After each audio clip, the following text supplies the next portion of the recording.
Hello and welcome to another episode of The Time Machine, the television program that brings you people from the past to the future to share their stories of adventure. Today I bring you a fellow that has traveled from the 16th century, a man who established the first permanent settlement in New France. Please welcome my friend, Pierre de Monts. Welcome. Thank you. Would it be okay if I said hello to a few of my friends? Why, yes, of course. Hello, bonjour, mes amis, my friends in the grade 5 class at St. Al's. Well, Monsieur de Monts, tell us, where were you born? Well, in France, of course, in 1560. So, how did you get involved with New France? Well, I had made several trips to the New World before, but we were going as explorers for King Henry IV.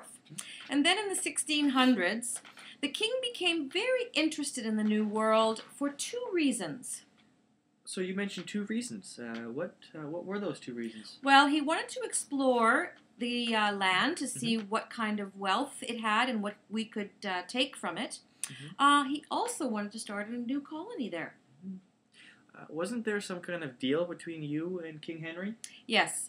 King Henry told me in 1603, I will make you Lieutenant General and give you a monopoly for the fur trade in New France, but only if I promise to bring in 60 colonists from France, and they were to settle into the New World. Okay. Was that all he wanted you to do? Well, he also wanted me to get the Aboriginal peoples there to become Christians.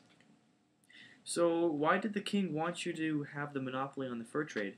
Well, it was very expensive to pay for the French people to come and live in New France. So what he did was, because he gave me the monopoly on the fur trade, I was going to make a lot of money with the fur trade, and therefore, instead of the king paying for the colonists to come to New France, I would give them the money. And did this plan work? Well, it was a really good plan, but unfortunately, it didn't work. So why didn't it work? Because of those darn Basques. They were people who lived in New France as well, and I lost control over the fur trade because the Basques, well, they started taking the Aboriginal people's furs, and I was supposed to be doing that. They were supposed to be getting the furs from me. Instead, they took it straight from the Aboriginals, and they didn't seem to care that the king had given me control, and they just didn't listen, and there was nothing I could do about it. That's too bad. But other than that, how was your colony doing? Well, at first, not very good. I'm sure that Sam de Sham, well, that's what we like to call him, he probably told you about the first winter that we had there. Yes, he mentioned that you guys had lost quite a few men that Yes, winter. we did. But the next following winter, we moved from that island, and we went to the mainland to a place called Mount Royal. Okay. Now, the mainland was a much better place. So, what did you do for entertainment? Well, Samuel started a club called the Good Year Club. Okay. And it was very entertaining. So, what did you do in this club then? Well, each one of us that belonged to the club would take turns providing the best meal that we could for everyone in the club. So, what did you do in this club?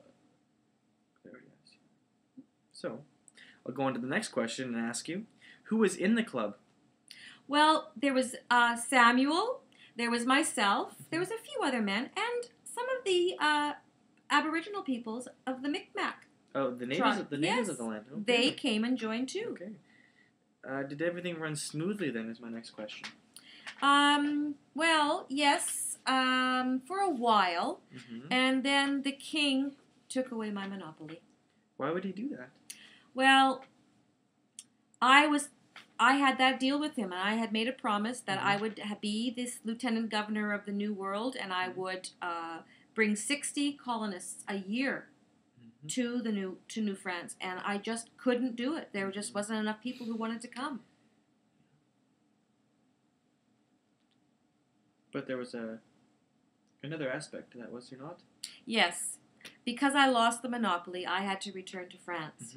And that was in 1607. Now, when I returned to France, I was wondering who was going to look after this colony that we had. But Chief Memberton, the chief of the Micmac tribe, he told me that he would look after it for France. Okay, that's good. Oh, that's a great thing for France. Well, thank you for your time. That's all the time we have. This has been very interesting to hear from everything. Thank you for joining us today, and stay tuned for a future show. Goodbye for now. Thank you again. Thank you. Goodbye, St. Al's. We'll see you next time.